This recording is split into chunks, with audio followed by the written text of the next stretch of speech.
Olá, Liz. Nossa máquina do tempo está pronta. Pronta para o quê, Chico Dicas?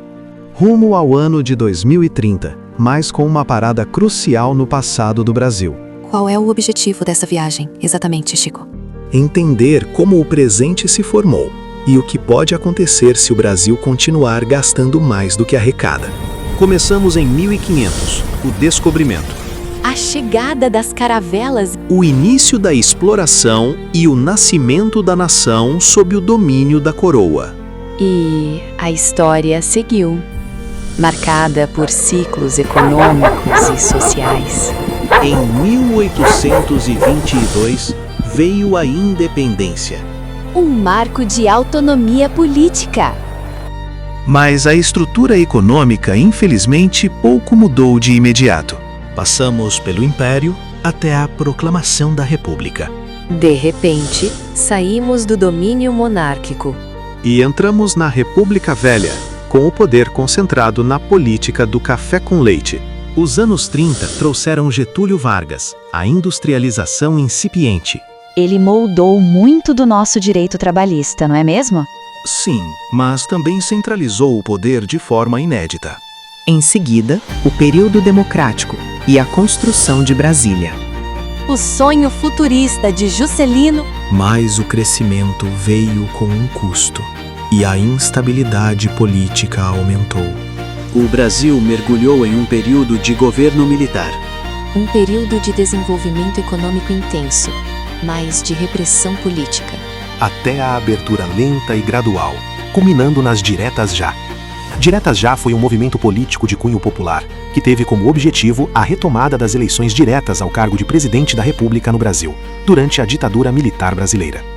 Ainda assim, os adeptos do movimento conquistaram uma vitória parcial em janeiro do ano seguinte, quando Tancredo Neves foi eleito presidente pelo Colégio Eleitoral. Fonte Wikipedia. Voltamos à democracia, com a Constituição de 1988. A promessa de direitos sociais ampliados. No entanto, a década de 90 trouxe o desafio da hiperinflação. O dinheiro perdendo valor a cada dia. Corra, Chico, precisamos aproveitar as promoções. A solução veio com o Plano Real, em 1994. A criação do Plano Real foi um marco econômico no Brasil em 1994, durante o governo Itamar Franco, e idealizado pelo então ministro da Fazenda, Fernando Henrique Cardoso, para combater a hiperinflação que assolava o país, estabilizando preços e introduzindo uma nova moeda, o real. Uma âncora de estabilidade, finalmente. Nossa última parada histórica é 2002. Por que este ano especificamente? É o marco de transição para as políticas que pavimentaram o caminho para 2022. Políticas baseadas em gastos sociais expansionistas e pouca responsabilidade fiscal. Agora, aperte o cinto, Liz. Vamos para 2030. Uau, que salto temporal! Mas antes, voltemos ao problema central de 2022. Liz, mais 4 anos de abóbora sem picanha. Assim é difícil entender o brasileiro. O ciclo vicioso de gastar e gastar em busca de popularidade. E isso está começando em 2026 de novo. O valor aprovado para o fundo eleitoral, fundão, das eleições de 2026 é de aproximadamente 4,9 bilhões de reais. Dá para acreditar nisso? Como usar dinheiro público para isso?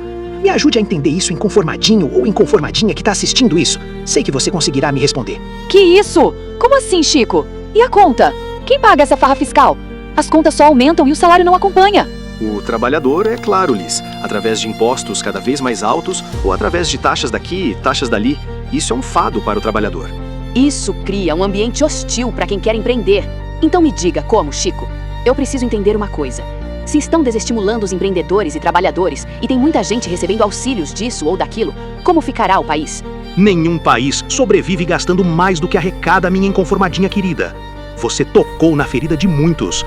E se eu te disser que, segundo sites como o Poder 360 informou que, em 10 estados brasileiros, há mais beneficiários do Bolsa Família que empregados com carteira de trabalho assinada, segundo dados de julho de 2025. Então eu pergunto, como pode isso? A balança já está desigual, não somente com impostos e arrecadação, mas também com trabalhadores que sustentam a maioria dos benefícios de alguns estados. Ou seja, a conta não fecha. Em 2026, esse desequilíbrio se torna um problema gigantesco. Mas por que não aprenderam a lição até lá? Liz, você ouviu o que eu ouvi? Vai governar para o pobre, isenções de taxas e picanha barata. De novo isso? Só fazem isso porque o discurso fácil do assistencialismo momentâneo vence a responsabilidade fiscal. 10 estados têm mais Bolsa Família que emprego com carteira assinada. Como pode isso? Quem vai pagar essa conta? O que restará para quem for eleito em 1 de janeiro de 2027? Eles herdarão uma bomba relógio. Uma dívida pública que consome a maior parte do orçamento. Parece que muitos viraram marionetes e que não pensam e que não enxergam a situação e o caminho para onde o país está indo. E sem margem para investimentos essenciais. O caminho para 2030, se nada for feito, é de colapso.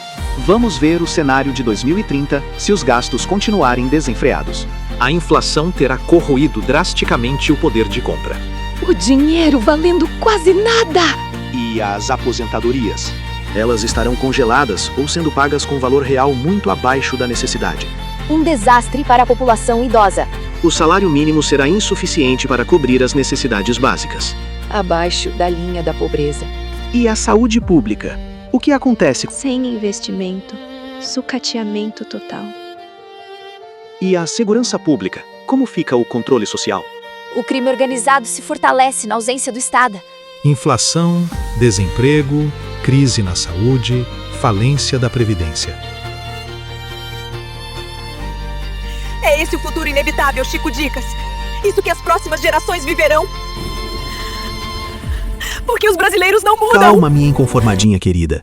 O que vimos é apenas uma possível linha do tempo. Porém, ainda dá tempo de mudar. Afinal, estamos em 2026 e eu ainda acredito que os brasileiros mudarão e pensarão como nação, juntos e não separados. Eu acredito que tem mais gente inconformada que está nos vendo agora e que não se conforma com as coisas ruins que aconteceram, que acontecem e que podem acontecer, se cada um de nós não mudarmos e escolhermos melhor quem estará à frente desta nação. O futuro do Brasil será decidido em outubro de 2026. Mas o que o brasileiro tem que fazer, exatamente? Então agora, eu quero falar com você. Você mesmo, seu inconformadinho ou sua inconformadinha, que passou quase 4 anos comendo abóbora sem picanha. Quero falar com você, que só recebeu impostos e taxas.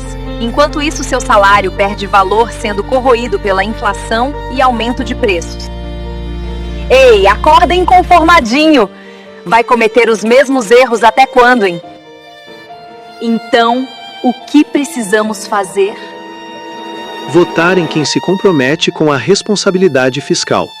Em quem prioriza cortar gastos supérfluos e não apenas aumentar impostos. Em quem entende que o setor produtivo é quem gera riqueza, e não o Estado. Votar em quem entende que o Estado deve ser eficiente e pequeno, não grande nem atrasado e ineficiente. O foco tem que ser na abertura de mercado e na redução da burocracia. E em quem garante que a aposentadoria de amanhã não será paga com a dívida de hoje. O voto de 2026 é um voto pela sobrevivência econômica. Se escolhermos os mesmos erros, 2030 será a realidade que vimos. A história nos deu todas as lições, Chico Dicas. Cabe ao povo brasileiro garantir que o futuro não seja uma repetição dolorosa do passado. A decisão é nossa, Liz, e de cada um que assistiu esse vídeo. Então compartilhe antes das eleições. E lembre-se, o tempo está correndo. Inscreva-se e comente esse vídeo. E responda às perguntas que fizemos no decorrer do vídeo. Um abraço e até a próxima emoção.